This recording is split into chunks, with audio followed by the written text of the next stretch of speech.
Hello everyone, and welcome to SUNUP. I'm Lyndall Stout. The cold temperatures, the recent snow event, it's definitely the heart of winter here in Oklahoma. So when it comes to your wheat crop, are there things that you can do now, or is it best to wait a little bit until those warmer temperatures arrive? For some guidance, we're joined by SUNUP's Curtis Hare with OSU Extension Soil Nutrient Specialist, Dr. Brian Arnall. Well, the whole state received a good chunk of snow, which was pretty good moisture. So, Brian, how does that good moisture affect wheat management at all right now in these cold months? Well, for those that got out ahead of it, there's a lot of folks that fertilized ahead of it. It was a perfect event to get the nitrogen into the soil, that slow melt, get it in the soil. But really what we're looking at now is that we have soil moisture. So that's a win. We've come into a lot of our springs fairly dry, not a lot of soil moisture. So as we come through January, get into February, we've got soil moisture, and so that means when we have good temperatures, we're going to get good growth. It also means that, we're moving the nitrogen cycle accordingly. We came into the fall really dry. We were dry in planting, and so once we got that rain in November, I saw a lot of fields go yellow because the organic matter, the straw was being tying up the nitrogen. And so this moisture is actually good to help keep that nitrogen cycle moving, help keep breaking down that organic matter, and making sure that we have some of our naturally available nitrogen ready for when we get into green up. And with this snow too that I mentioned, it was a good wet snow. It's one that we don't really get very often, so that's a really good chunk of moisture. Yeah, it's a great chunk. It's got us down to depth, so that means, for two things I'm thinking of right now, or actually three things we need to be paying attention to. Okay, let's make our plans for top dress wheat. What are we looking at? What are our plans? I know a lot of folks are still not sure about the price and their inputs, and so they've gone out or plan to go out with a 20 to 30 pound shot right now at green up. These are the grain only folks, to get that going and then wait till hollow stem and decide the rest. The grazing folks, if you've pulled a lot of wheat off already, a lot of gain off already, you're probably need to be looking at maybe we should consider a top dress. And if you haven't put much on that grazing wheat, it's definitely time to get it up and going, so when we get warm, it's got plenty of nitrogen to go. On the other side, we've also got, we expect a fair amount of spring oats this year. And so that means let's make sure we're ready to put the FOS down. If we need a little bit of FOS in furrow with those spring oats to give them that good start, that if we've got the seed, we've got the availability, we're ready to go on nitrogen and phosphorus, and we're good to go to get that early spring growth to get the benefit. And then finally, it's never too early to start planning for our summer crops.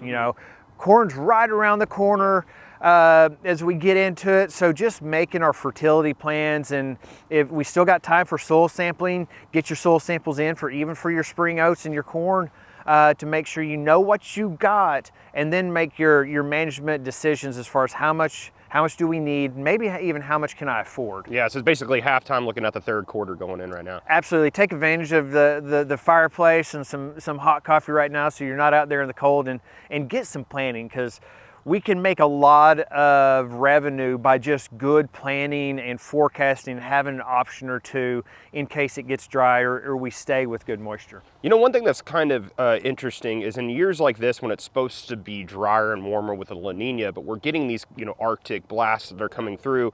Sometimes, freeze burn can happen, but that can kind of mask, nitrogen deficiencies, but when it's actually really not. Is that going to be a concern at all as we move into the spring once the wheat starts to really come up? A lot of the early planted stuff that was really stressed, and I've been saying a lot of our early stuff just looks lethargic. It just hasn't been really moving very good. And we've got a lot of really late planted wheat. We've got a lot of wheat that's just spiking up. And so we're going to see a lot of things happening, and it's going to be hard on early, like right after that, as we get into this thaw out, to say, okay, was it a freeze or is it something else? The freeze damage will die off. You'll see that it goes from yellow chlorotic to necrotic, which is dead, pretty quickly. But the plants aren't moving rapidly right now. And so I will say, if you're yellow, don't worry necessarily about it. Let's get out of the freeze. Let's see what damage there is, if there is any. and then start making our plans to get nitrogen on. Because as you've heard me on SUNUP many times before, I'm okay with a little bit of yellow wheat, especially for grain only. If I have yellow wheat in a pasture situation, if I'm seeing cowpox, I'm definitely starting to make plans to call that fertilizer applicant. All right, thanks, Brian. We'll check with you in a couple weeks. Thank you. All right, Dr. Brian Arnall, Precision Nutrient Management Specialist here at Oklahoma State University. A new artificial intelligence chatbot with all kinds of useful information is now up and running. The OSU ExtensionBot answers questions based on more than 400,000 extension publications, articles, and fact sheets, as well as content from different educational programs. And it's all sourced exclusively from 30 different extension networks and the U.S. Department of Agriculture. The chatbot gives you unlimited access 24/7 to accurate and practical information in all areas, including agriculture and natural resources, gardening, health, nutrition, and family resilience. Check out the Extension chatbot by scanning the QR code on your screen or going to sunup.okstate.edu. We're joined now by Dr. Josh Campbell, OSU Extension Specialist for Beginning Farmer and Rancher program that is just getting started. Josh, welcome to SUNUP. We're glad to have you on. Tell us a little bit about this new program that is starting and some of the things that you have in the planning stages. Yeah, so this is a new program to OSU Extension emphasizing support for beginning farmers and ranchers. It's something that we've been doing forever. We support beginning farmers and ranchers, but really putting an emphasis on that. And so my role is a part of that. And so it started with some initial funding from CoBank to support this. And then we've are developing a program, just kind of aggregating the resources that we have as OSU Extension and leveraging those to support beginning farmers and ranchers across the state of Oklahoma. Give us an idea of some of the topics that you're looking into, right? Content and resources and information that's already there that you're kind of rounding up. What are some of the hot topics? Yeah, well, I think beginning farmers and ranchers face a host of challenges. They're not always the same, but there's some kind of general challenges that any beginning farmer and rancher may experience as they're trying to get their agricultural enterprises started. Oftentimes that's funding and financial related, and so there's a lot of great resources from our agricultural economics department. Sometimes that's production specific, and so maybe that's something related to livestock or crop production or even a specialty crop. And so we have a lot of great resources that talk specifically about many of the needs that beginning farmers and ranchers have, and my role is really helping people navigate those and understand the resources available to them, getting a plan in place so that they can be set up for success as they're starting as a farmer or rancher. When we hear beginning farmers and ranchers, you may think, oh, that's somebody young and just getting started, but age really doesn't have too much to do with it, right? That's right.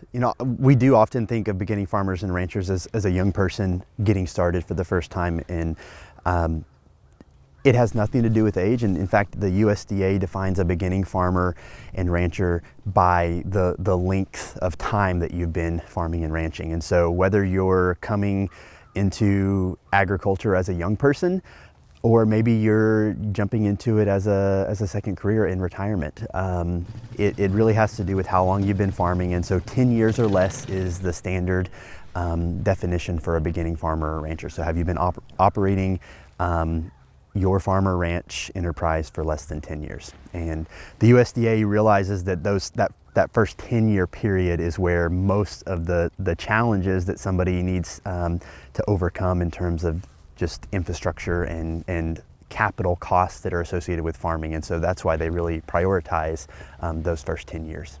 There is a new grant that has been awarded to focus on this topic, and it's sort of collaborative in Oklahoma, right? That's right. So we were fortunate to be awarded from USDA NIFA a Beginning Farmer Rancher Development Program grant.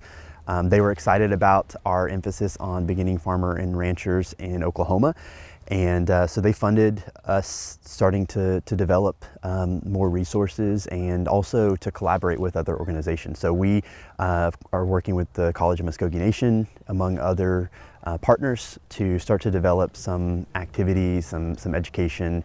We heard from our viewers recently in a survey in the month of December, and some of the topics that you're talking about are some of the very things they would like to see more of on our show. So we look forward to having you on. There's also an event coming up in later in January that we want to talk about, and your new webpage where you're kind of bringing all of this information together. Yeah. Talk about those. Yeah, so the Oklahoma Local Ag Summit is an event that will be happening towards the end of this month, January 29th, 30th, and 31st. It's a free event, actually funded and sponsored by ODAF, the Oklahoma Department of Agriculture, Food and Forestry, and other collaborators, including OSU Extension, USDA Natural Resource Conservation Service, and many others. And that event would be a great one for folks who are maybe wanting to dip their toes a little bit and hear from some experts on various topics in agriculture. And then I would love for people to check out our new Beginning Farmer and Rancher webpage. And so it's on the OSU Extension website under Programs and Services. We have our Beginning Farmer Rancher webpage.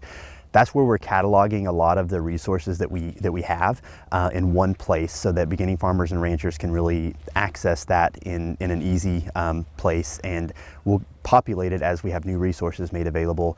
There's an email sign-up list there that I would encourage people who are interested in learning more about my program to click on and fill out. And last but not least, you are sort of a familiar face in Extension because you were in the Oklahoma County Extension office for a while before you stepped into this position. That's right. I have worn a few hats over the years, and I was fortunate to have worked for a number of years as a county extension educator. And then earlier this past year, had the opportunity to step into this role, and I'm really excited about the future. Great. Well, best wishes as you get started. That was for the folks who are going, I think I've seen him before. So okay. Thanks a lot for the information, and we will definitely see you again soon. And for a link to the event that Josh mentioned, as well as his new website, please go to sunup.okstate.edu.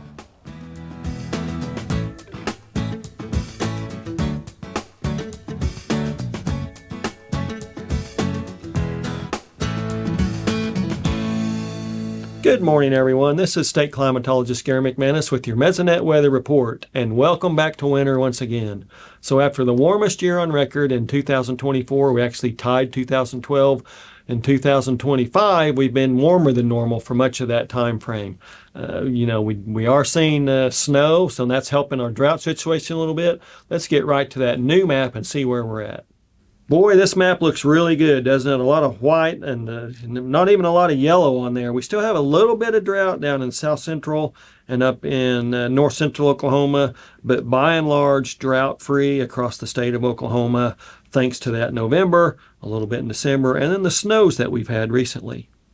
However, it is still Oklahoma, and drought is always right around the corner. We can see some dry spell working here on the consecutive days with less than a quarter-inch of rainfall map from the Oklahoma Mesonet. Getting close to 60 days in a row without at least a quarter-inch of rain in a single day.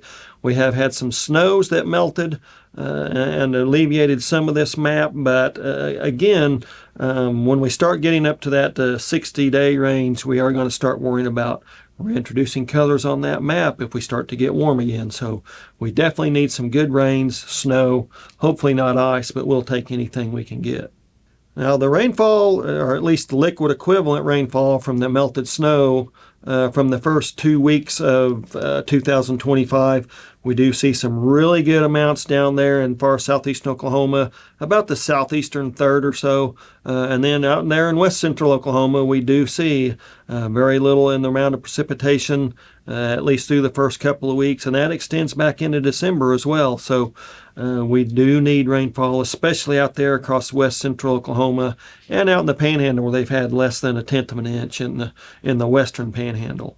Now, looking over that same time frame, again, the first 2 weeks of 2025, the deficits aren't too big because, remember, this is the driest time of the year. So we are seeing deficits generally under a quarter of an inch. Not too bad, but we would like to see a surplus like we have up there in northwest Oklahoma, where they've had about a quarter to 3/10 of an inch above normal over those first couple of weeks of the year. I guess we have a good news, bad news situation with El Nino, La Nina. We are finally in that La Nina that was predicted all the way last spring. We've been expecting it to develop, and finally it's here. It is expected to be at least a weak La Nina, but we do see from this graph is expected at least a more than 50% chance that it lasts from the February through April time frame. Probably somewhere between February and April, it will weaken to neutral conditions, and then we see those neutral conditions dominating through most of the summer into early next fall. Now, as a reminder, La Ninas, on average, tend to bring us drier than normal conditions and warmer than normal conditions across the southern tier of the United States, including Oklahoma. You can see from this depiction from the National Weather Service, what happens is that the jet stream gets pushed farther to the north, and so all of our storm systems are a little bit farther to the north as well. Again, though, since it is expected to be a weaker La Nina, possibly not as much impact as we previously feared. That would certainly be good news. Now, how about for the next couple of weeks? We do see, according to the Climate Prediction Center's outlooks, at least increased odds of below normal temperatures for Oklahoma, but especially that southwestern 2/3 of the state as we go through really about the remainder of January. I guess the better news is that we do see increased odds of above normal precipitation during that same time frame.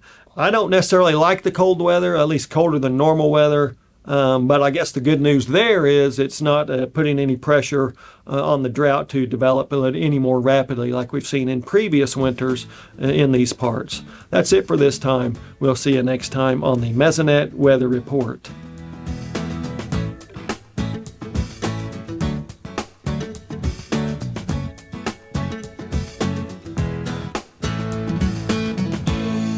We're here now with our OSU Ag economist, Dr. John Michael Riley. So John Michael, this last Friday, the WASDE report came out again. Going into the new year, what is that kind of showing us with the crop markets? A lot of information was given to us on Friday, not just the WASDE. We also got the crop production report. It always comes out with the WASDE. Quarterly grain stocks report, winter crop plantings report. So a lot of information flowed into the market on Friday. And all of it really was a surprise for pretty much everything except for wheat. We saw some adjustments to corn and soybean yield in the positive for the market. And then on the other side, we saw an increase in cotton yield, which had a negative impact on the market. So a lot of information, all of it was pretty much a surprise based on how the market reacted.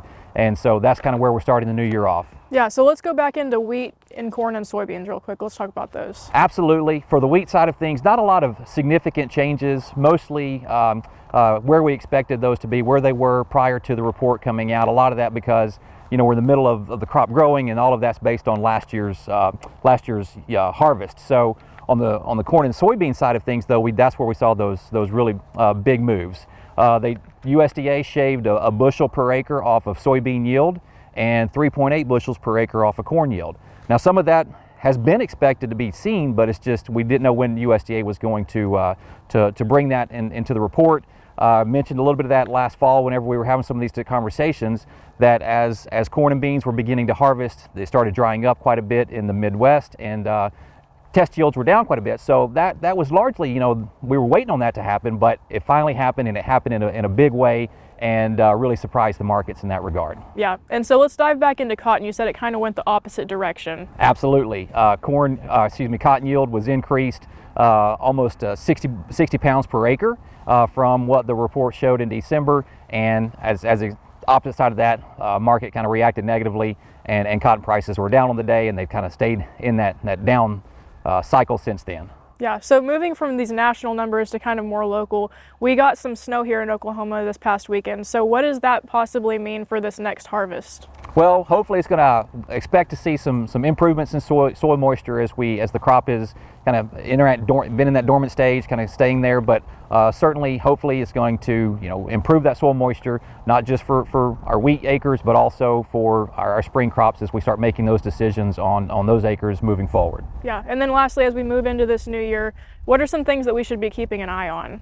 Well, I think one thing that I've mentioned in the past, I'll keep mentioning it, is this weaker than typical basis that our crop markets are experiencing here in Oklahoma. Something we'll keep an eye on. We want you to keep an eye on as well. And also, as we think about the administration taking over and how that's going to impact some major aspects with regard to domestic agriculture, but more importantly, how that's going to impact trade. All right, thanks, John Michael. We'll catch back up with you in a couple of weeks.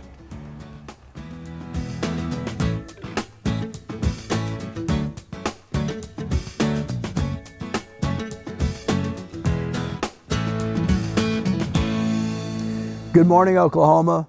Thanks for joining us on Cowf Corner. This week's topic is retained placenta in beef cattle. Typically, the third stage of parturition, when everything goes normally, is the expulsion of the placental membranes. And this happens usually within 6 to 12 hours after giving birth to the calf. What happens and how do we define actual retained placenta? Typically, when we see a cow that has still got the placenta attached and hanging out of her vulva at 24 hours postpartum, we define that as retained placenta. What is the issue with this? Well, it can lead to some real serious health issues. You've got something that is still attached inside the uterus. We've got a cow walking around with this every time she lays down. All the microorganisms and bacteria that are in the soil have a means to now get into the uterus. This can be something that causes the cow to be a little off, potentially get really sick. It could potentially result in death if an infection gets bad enough. Typically that doesn't happen. Typically with good nutrition, retained placenta is not that big an issue. But what are some of the causes if we are seeing retained placenta or we have in the past? First thing, proper nutrition, vitamin and mineral supplementation, particularly vitamin A, is going to be a key step forward in making sure we don't see retained placenta. If we've got cows and heifers at a body condition score 5 to 6, they've been in a good plane of nutrition as far as protein and energy consumption, a good free choice mineral, they've been getting some green leafy forage in the form of hay or existing grass, it's an excellent form of vitamin A. If they're in the right body condition score, typically nutrition is not going to be the issue. Nutrition from that standpoint can be an issue if cows are too obese or if they're too thin. Second thing is potential health issues. If we've got a good herd health program and we typically vaccinate once a year, twice a year, we should be warding off the potential sources that lead to issues there. Genetics can be an issue. There are certain genetic lines, certain breeds that are more prone to having retained placenta than other breeds are. The final thing that can lead to retained placenta, even if nutrition's been good, we don't have genetic issues and a good herd health program, is just if we have seen a cow experience dystocia. A cow that's given birth to twins, a cow that's had an abnormal presentation, or just a calf that's too big and required a lot of assistance is more likely to suffer from retained placenta. So if we've got that and we get a few days into it, we want to keep an eye on that cow, potentially administer antibiotics, reach out to our veterinarian and see what course of action we might need to take.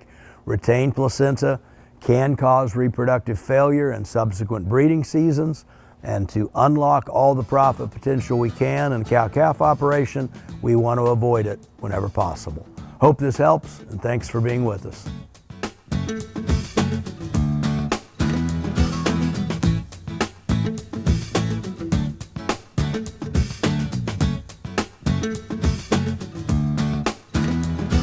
Finally today, SUNUP's Elizabeth Hokett takes us to Oklahoma County to see how a furry 4-H youth development program teaches kids some pretty great life lessons.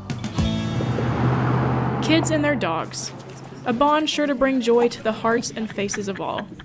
So today was our first Rally Dog Invitational, and so this is a new competition that we started for Oklahoma 4-Hers. So to get to invitationals, they had to submit a video. So we post online courses and they submit a video of them doing that with their dog, and then we took the top 25 scores and invited them here to the Oklahoma City Obedience Training Club to do our invitational today. You have multiple signs set up, and you have a whole list of signs that you need to know, and they set them up in an order. When you show up, they give you the pattern, and then you take your dog through it. You have to like tell your dog to sit, stay, and run. You have to do the stuff to make them be able to do the things that you need to do. What I saw was a lot of kids that even if their dog maybe was giving them a little grief, they were persistent. They kept with it, they didn't give up, they had great attitude. And it was fun to watch that. It's so much fun, and it's simple. You can work your dog 15 minutes a day, and that's all it takes. Come on, Scott.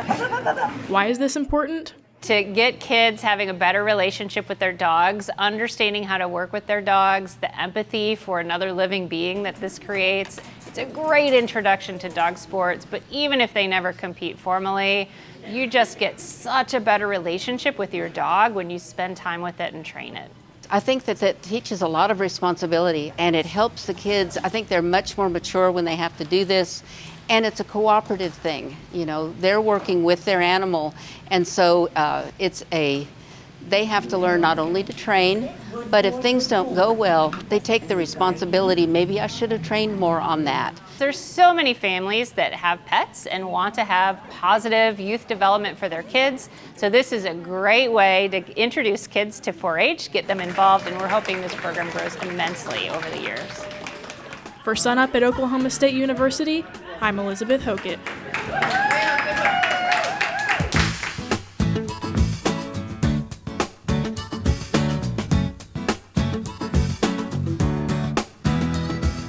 That'll do it for our show this week.